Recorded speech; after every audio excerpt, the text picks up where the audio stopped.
आज मैं चाहता हूं कि हम 3-4 को पढ़ें। क्योंकि तेरी करुणा जीवन से भी उत्तम है, मैं तेरी प्रशंसा करूंगा।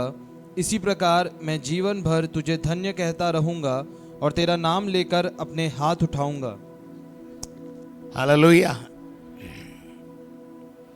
क्योंकि तेरी करुणा जीवन से भी उत्तम है।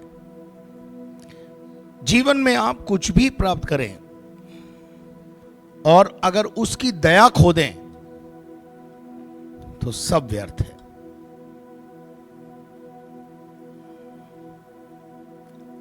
एक रात एक बहुत बड़ा व्यापारी अपने पलंग पर पड़ा हुआ सोच रहा था, मेरे पास बहुत धन है और भी बहुत सारी उपज हुई है, मैं अपने गोदामों को बढ़ाऊंगा और उसमें अपनी उपज को रखूंगा और अपने प्राण से कहूंगा कि खा पी आराम कर, क्योंकि तेरे पास वर्षों का इंतजाम हो गया है। उसी समय रात में एक आवाज उसके कमरे में आई, आज ही रात तेरा प्राण तुझसे ले लिया जाएगा। तो क्या होगा? यह भेद की बात है। मनुष्य खाली हाथ आया है और खाली हाथ जाएगा। नाम जगत में कुछ लाए ना कुछ लेके जाएंगे। हम जिंदा हैं तो उसकी दया से हैं। आज हम जिंदा हैं तो उसकी दया हमारे पर है। एक बहुत अच्छा गीत लिखा है किसी ने, जीवन से भी उत्तम तेरी करुणा, जीवन से भी उत्तम है तेरी करुणा। सो मेरे अजीजों, उसकी करुणा हमारे जीवन पर से हटनी नहीं चाहिए। अगर उसकी करुणा एक सेकंड के लिए भी हमारे जीवन से हटी ना तो दुर्घटना घटी। उसकी करुणा में सामर्थ्य है। परमेश्वर के वचन में से निकालिए विलाप गीत 3 अध्याय और उसका 22 पद से 27 पद तक। विलाप गीत का जो लिखने वाला है उसका नाम है यिर्मयाह।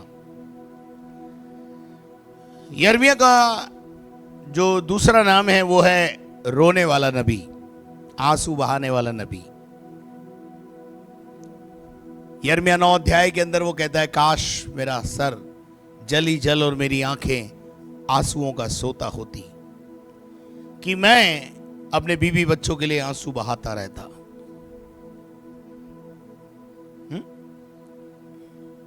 मैं अपने बीवी बच्चों के लिए आंसू बहाता रहता। ऐसा लिखा है। क्या लिखा है? मैं लोगों के लिए क्या बहाता? आंसू बहाता। अरे अपनों के लिए तो सभी रोते हैं, अपनों के लिए तो सभी जीते हैं, अपने बच्चों की तो सभी फीस भरते हैं। अपना बच्चा बीमार हो जाए तो सभी उसको डॉक्टर के पास ले जाते हैं। अपनों की तो सभी कदर करते हैं, लेकिन क्या कभी जिससे हमारा खून का रिश्ता ना है उसके लिए आंसू बहाए? उसके लिए रोए हैं? उस नगर के लिए रोए हैं? क्या आप अपने शहर के लिए आंसू बहा रहे हैं? क्या आप अपने पड़ोसी के लिए आंसू बहा रहे हैं? क्या अपने रिश्तेदारों के लिए आंसू बहाए हैं आपने? क्या उनके लिए विलाप किया है आपने? क्या उनको समझाने की कोशिश की है आपने? हम बच गए, बहुत है जी, हमें क्या लेना देना दूसरे से। मसीहत ये नहीं सिखाती है। मसीहत हमेशा दूसरों के लिए जीना सिखाती है। यीशु मसीह ने कहा, सच्ची दाखलता मैं हूं। दाखलता कहा, जीवन का वृक्ष कहा उसे। पेड़ की खूबी क्या होती है? अपना फल खुद खा जाता है।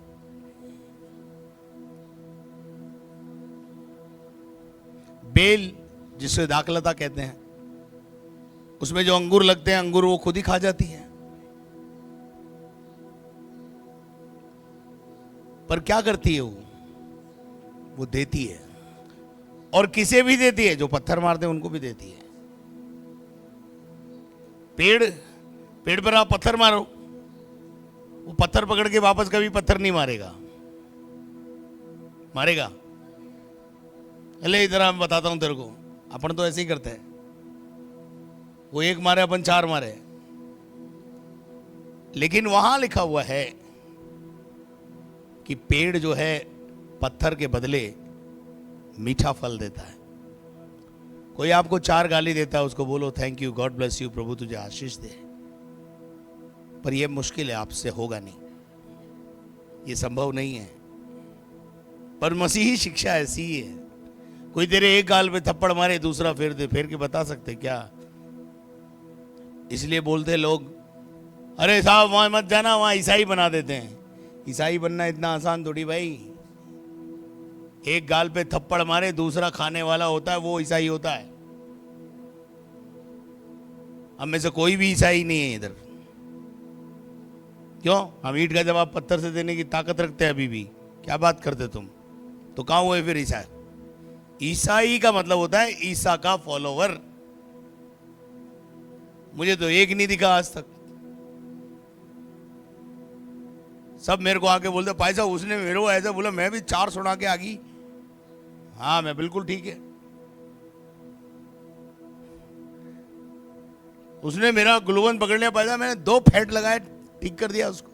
ओ भाई बिल्कुल सही है। जब तक आप ईसा के चरित्र से मेल ना खा जाएं, आप ईसाई बन ही नहीं सकते। डुबकी लगाने से ईसाई नहीं बनता। डुबकी लगा के भी लड़ते लोग यहां। डुबकी लगाने के बाद भी दारू पी लेते हैं, क्या करें उसका? डुबकी लगा के भी बुराई करते, क्या करें उसका? सच्चा मसीह वो होता है जो मसीह के नक्शे कदम पर चलता है। तो 22 पद में क्या लिखा है भैया, पढ़ना जरा। हम मिट नहीं गए, हम मिट नहीं गए, यह यहोवा की महाकरुणा का फल है। करुणा का नहीं, यहां शब्द के आगे एक और बड़ा प्यारा सा शब्द लगाया है, महाकरुणा। यानी इसकी बड़ी दया हम पर हुई।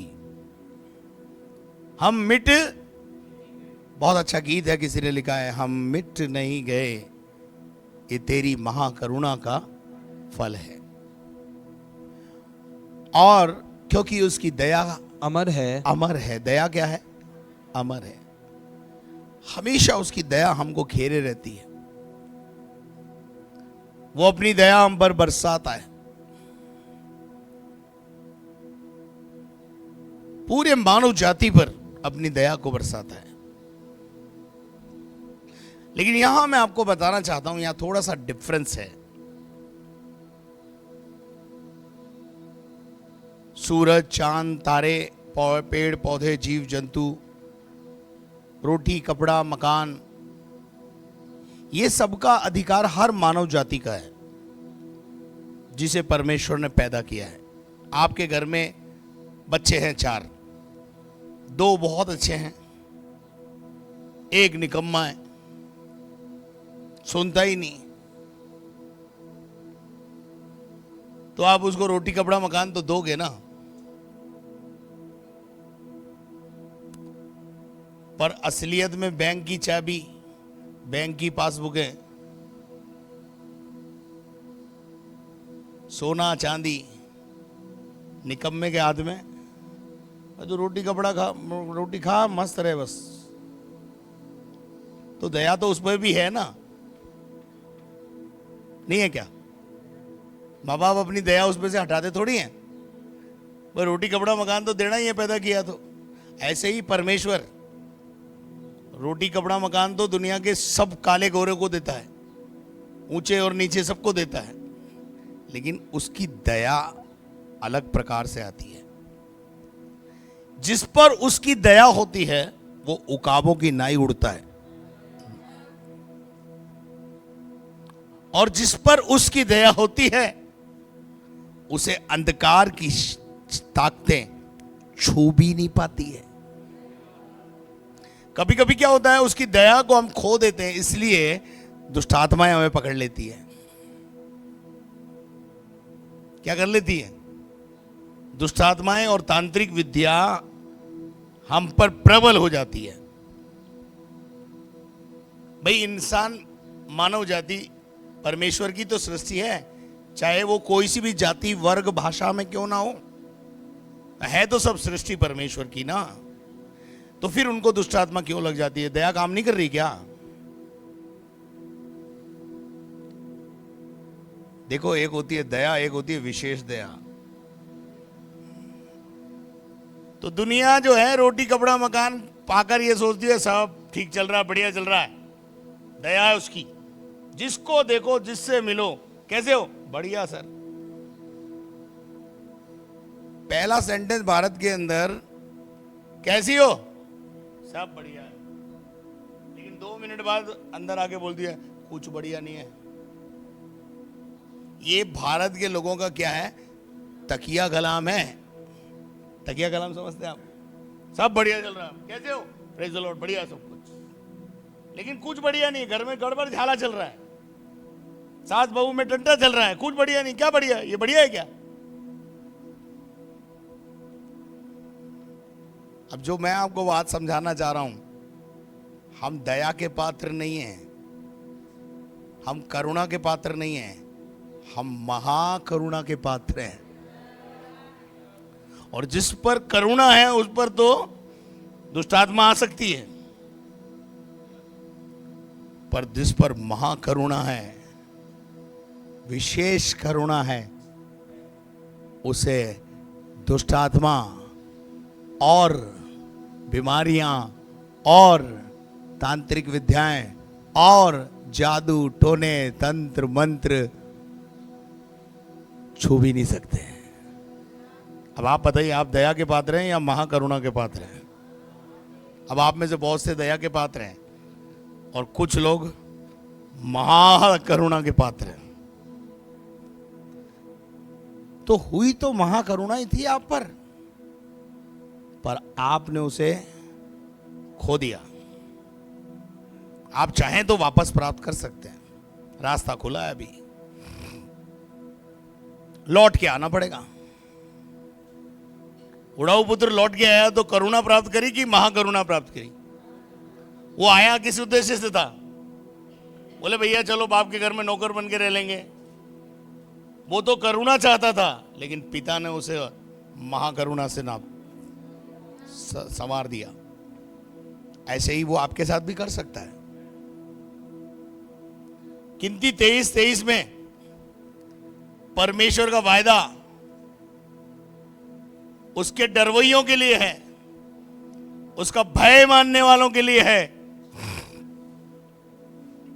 पढ़िए क्या लिखा है? निश्चय कोई मंत्र, निश्चय का मतलब होता है 100%, श्योर। बोलो श्योर। 100% कोई मंत्र याकूब पर नहीं चल सकता। ये याकूब कौन है? ये याकूब वो है जो धोखेबाज था।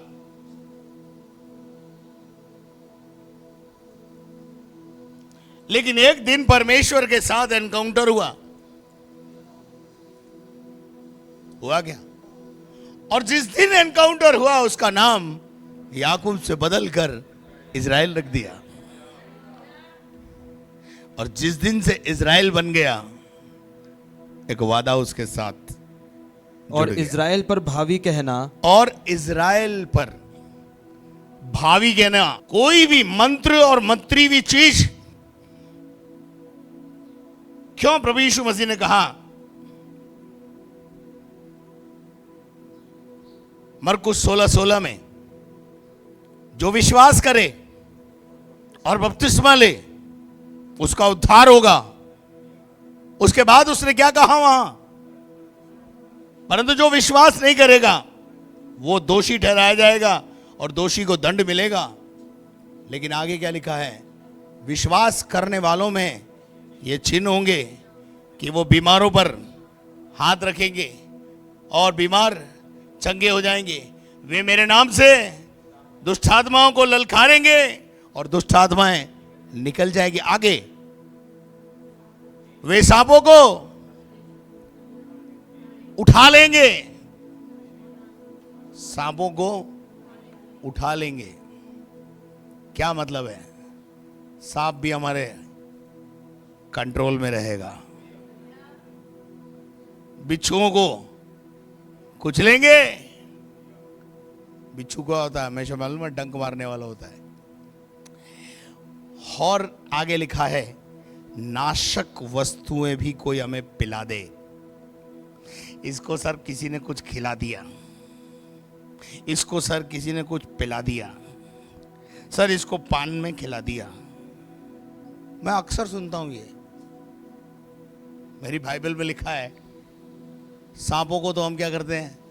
उठा लेते हैं, उनसे तो खेलते हैं हम। और लिखा हुआ है, नाशक वस्तुएं भी कोई अगर हमें पिला दे तो वो हमारी हानि नहीं करेगी, क्योंकि हम महाकरुणा के पात्र हैं।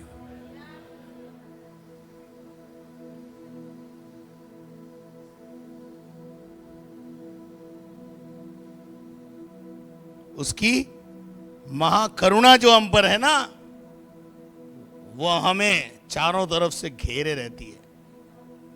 उसके सख्दूत हमें घेरे रहते हैं। कोई हमारे पर काटने की कोशिश करे, वो काट नहीं पाएगा। कोई हमें छूने की कोशिश करे, वो हमें छू नहीं पाएगा। परमेश्वर मूसा की बहन और मूसा के भाई से बोलता है, तुम मेरे दास के विषय में ऐसी बातें करते हुए तुम्हें शर्म आनी चाहिए। मैं वो हूं जो उसको जानता हूं, तुम हो कौन उसके खिलाफ बात करने वाले? और फिर आपको पता ही है क्या क्या हो गया मरियम के साथ। 7 दिन का कोढ़। मैं आपको जो समझाना चाह रहा हूं वो ये है, करुणा और महाकरुणा दोनों में अंतर है। करुणा तो अन्य जाति पे भी है, क्योंकि उसको रोटी मिल रही है, कपड़ा मिल रहा है, मकान मिल रहा है, ये करुणा में आता है। पर हम महाकरुणा के भागी हैं। आज समझ में आएंगे आपको। करुणा तो दुनिया के सारे लोगों पर है भाई, क्योंकि रोटी कपड़ा और मकान तो सबको मिल रहा है ना। नौकरी सबको मिल रही है, बीवी बच्चे सबको मिल रहे हैं, बीवी भी मिल रही है, शादियां भी हो रही है, बच्चे भी हो रहे हैं। वो तो करुणा के पात्र हैं। पर मैं और आप महाकरुणा के पात्र हैं। उनको तो दुष्ट आत्माएं छू लेती है, उनको तो दुष्ट आत्माएं छू लेती है। उन पर तो खिलाए पिलाए का असर हो जाता है, पर हम पर और हमारे बाल बच्चों पर खिलाए का असर और पिलाए का असर और मंत्र फेंकने का असर और जादू का असर, टोने का असर, फूफा का असर हो नहीं सकता, क्योंकि हम महाकरुणा के पात्र हैं। आशा करता हूं आपको समझ में आया होगा।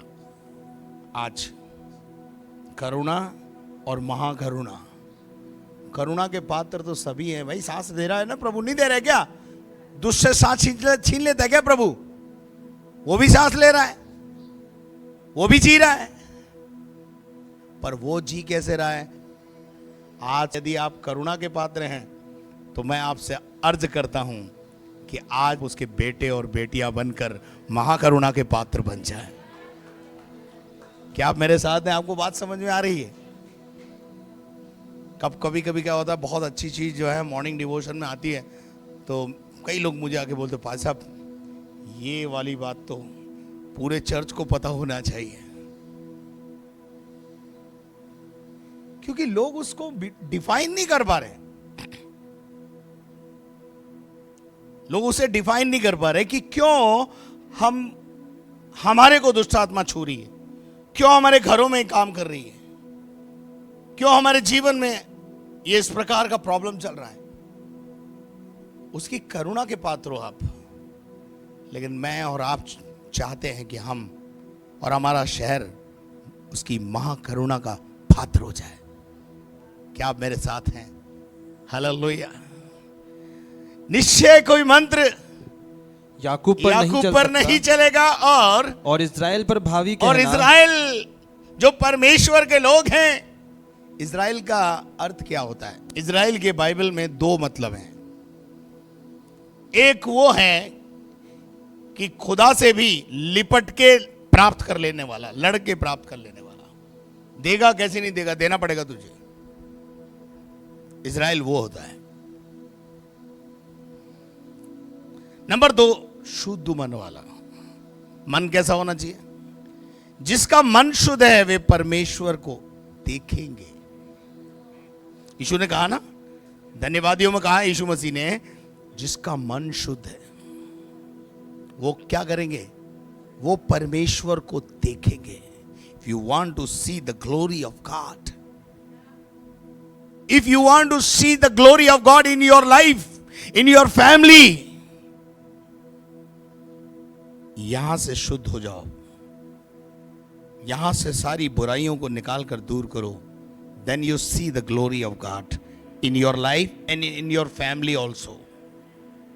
आप अपने परिवार में महिमा देखोगे उसकी। शुद्ध मन करने वालों के लिए प्रभु भला है, क्योंकि वो शुद्ध है और वो चाहता है कि आपका भी मन शुद्ध रहे। आज लोगों के काम क्यों नहीं बनते? क्यों लोग चंगाई और छुटकारा नहीं पाते? मन में कटुता, मन चंगा नहीं है। मन की चंगाई होना बहुत जरूरी है। इनर हीलिंग होना बहुत जरूरी है। हार्ट का चंगा होना वो बहुत जरूरी है। विचारों का शुद्ध होना बहुत जरूरी है। तब मैं और आप उसकी महाकरुणा के पात्र बनते हैं। तब कोई ये कहे, कई बार क्या होता है, हम स्पिरिचुअल वारफेयर में बिना सोचे समझे कूद जाते हैं। हमारे घरों में, हमारे जीवन में लड़ाई और झगड़े हैं, परेशानियां हैं, फसाद हैं, पति पत्नी के बीच में तनाव है, सास बहू के बीच में तनाव है, और हम दुष्ट आत्माओं से भिड़ने चले जाते हैं। आई टेल यू, आप मात खाएंगे, बल्कि वो दुष्ट आत्माएं आपको और आपके बच्चों को कहीं ना कहीं पकड़ लेगी। डोंट डू दिस लाइक, इस प्रकार से ना करें। जब तक आपका मन आपको इस बात के लिए तैयार ना समझो आप कि अब मैं पूर्ण रूप से तैयार हूं। लड़का और लड़की, जवान लड़के लड़की चैटिंग सेटिंग करके दुष्ट आत्मा से भिड़ते रहते हैं। मार खाओगे, याद रखना। ये स्पिरिचुअल वारफेयर है, ये आत्मिक मलयुद्ध है। अगर आपका किसी लड़के के साथ सेटिंग चैटिंग चल रहा है, आप स्पिरिचुअल वारफेयर से अलग हो जाओ। क्या भाई लड़की नहीं छोड़ सकता मैं, इससे तो मैं चिपका रहूंगा, तो उससे चिपक, खुदा को छोड़।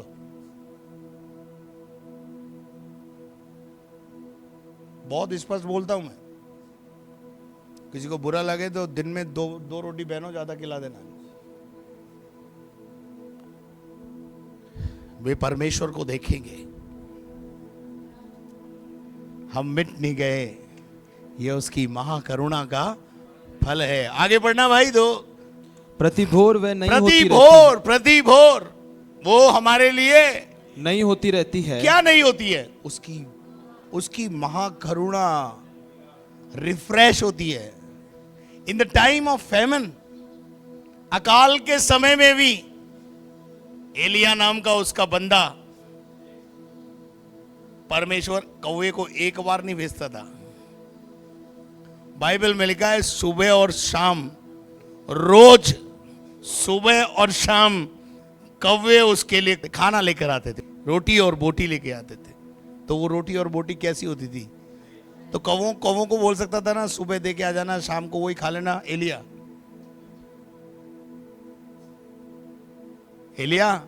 मैं इतनी करुणा कर रहा हूं तेरे पे, इन कौवों को लगा दिया, ये रोज शाम सुबह आएंगे और तेरे को देकर चले जाएंगे।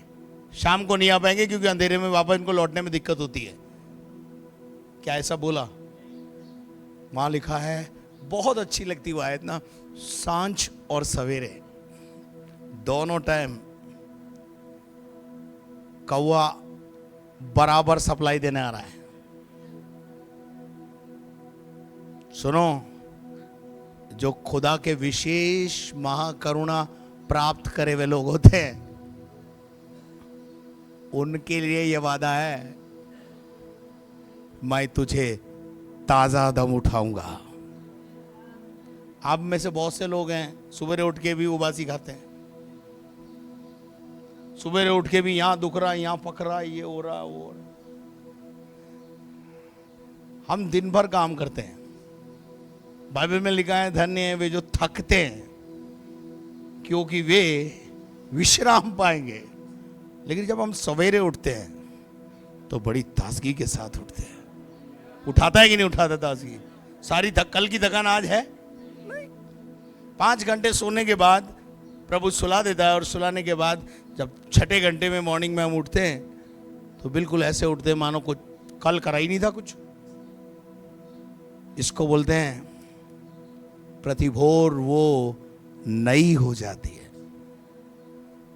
आप कितने भी थके हुए हों, रात को दिन भर काम करने की वजह से आप थक गए, लेकिन जब आप सो जाते हैं और सोने के बाद जब सवेरे उठते हैं, एक फ्रेशनेस आपकी लाइफ में होती है। हालेलुया। क्या लिखा है? प्रतिभोर वो नई होती रहती है, तेरी सच्चाई क्या है? महान है। हालेलुया। तेरी सच्चाई को कोई झुटला नहीं सकता, तुझे कोई झूठा नहीं बना सकता। वो झूठ बोलता ही नहीं है, झूठ उसमें है ही नहीं। और आपको पता है शैतान के लिए क्या लिखा है? वो झूठ बोलता है और झूठों का बादशाह है, और सत्य उसमें है ही नहीं। इसलिए जब वो कुछ भी बोले, कौन? शैतान, उसकी किसी बात पर भरोसा नहीं करना।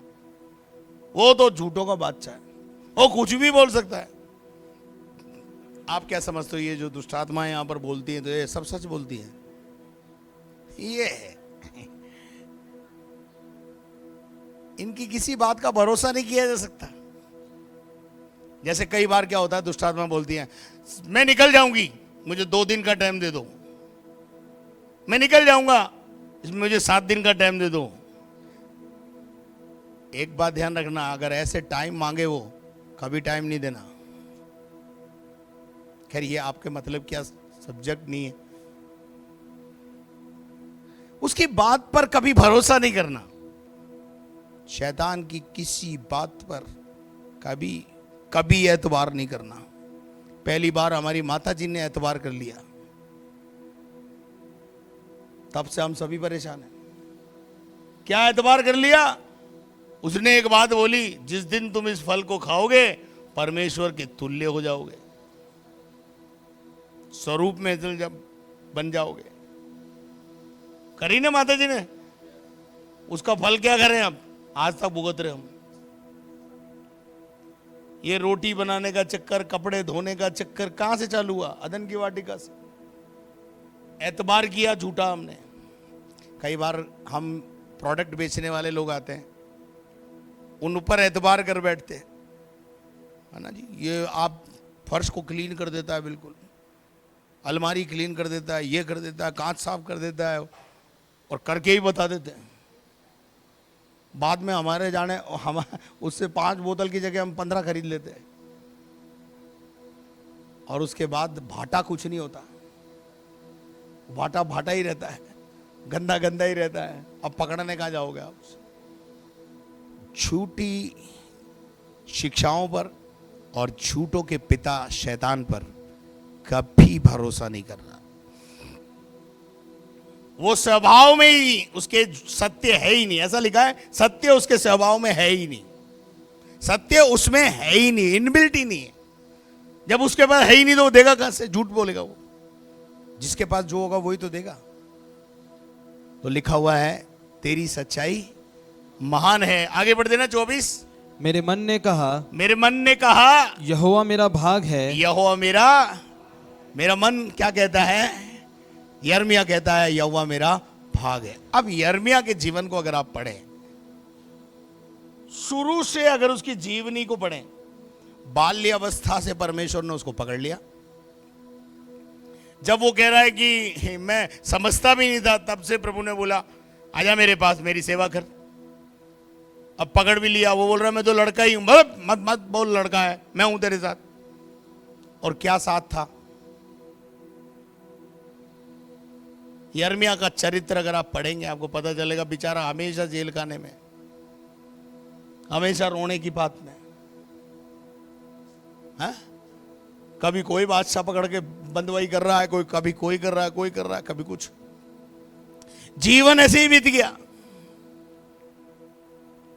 लेकिन वो क्या कह रहा है यहां, जो दुखों में से, संकटों में से, आंसुओं में से, रोने की पात में रहा हमेशा। जो आज भी अगर आप विश्वासी जीवन में रोने की पात पे हो तो मैं आपको विश्वास दिला रहा हूं, आप भरोसा रखिए, कोई बात नहीं, एक दिन आंसू प्रभु पहुंचेगा। एक दिन आंसुओं को कौन पहुंचेगा? हमारा प्रभु पहुंचेगा। लिखा हुआ है, मेरे मन ने कहा यहोवा मेरा भाग है और इस कारण मैं उस पर आशा रखूंगा, आशा लगाए रखूंगा। मैं अपनी आशा को छोड़ूंगा नहीं। आपको पता है यिर्मयाह 38 पढ़ना, घर जाकर आपको मालूम पड़ेगा। होई होई यिर्मयाह की हालत क्या हो गया। कुएं में उतार दिया, खड्डे में डाल दिया, मौत सामने खड़ी हुई है और वो ऊपर देख रहा है, प्रभु ये क्या हो गया। लेकिन आपको पता है क्या हुआ? जब वो ऊपर देखता है तो ऊपर से खुदा किसी के मन में काम करता है। और इससे पहले कि राजा जहां से आदेश निकाला था खड्डे में डाल दो, वहीं से एक आदेश निकलता है, खड्डे में से निकाल लो। वहीं से आदेश निकलता है, खड्डे में से निकाल लो, और मरने से पहले निकाल लो, और निकालते समय उसको खरोंच ना लग जाए, उस बात का भी ध्यान करो। क्या वंडरफुल आदेश ये मेरे और आपके लिए हमें बल देता है। यिर्मयाह का 38 अध्याय में बल देता है कि जिस जगह से आदेश निकला है कि कोई किसी देवता की उपासना नहीं करेगा, वहीं से आदेश निकलेगा कि सब घुटना उसके सामने झुकेगा। हुआ ना बाइबल में, दो दफे हुआ ऐसा। दानियल की किताब पढ़ो आप। आग की भट्टी भी हमें परमेश्वर के प्रेम से अलग नहीं कर पाएगी। कोई परिस्थिति हमें परमेश्वर के प्रेम से अलग नहीं कर पाएगी। लिखा है, इस कारण मैं उसमें आशा रखूंगा। आगे बढ़ देना बेटे। जो यहोवा की बाट जोते, जो खुदा की बाट जोते। बाट जोने का मतलब है जो जीवते परमेश्वर पर भरोसा रखते हैं। आपका भरोसा किधर है? आप किन चीजों पर भरोसा रखते हैं? आगे बेटे। और उसके पास जाते हैं। और उसके पास, दूसरा क्या करते हैं? अपनी समस्याओं को लेकर इधर उधर मत जाओ, उसके पास जाओ, परमेश्वर के पास जाओ। और उनके लिए यहोवा भला है। उनके लिए पर अंडरलाइन करो। जो जाएगा नहीं वो पाएगा कैसे? आप सही जगह पर आ गए। हालेलुया।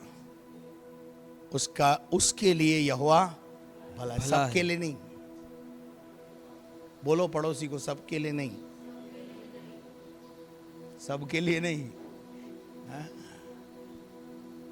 अति करुणा चाहिए आपको, महाकरुणा चाहिए, उसके पास आना है।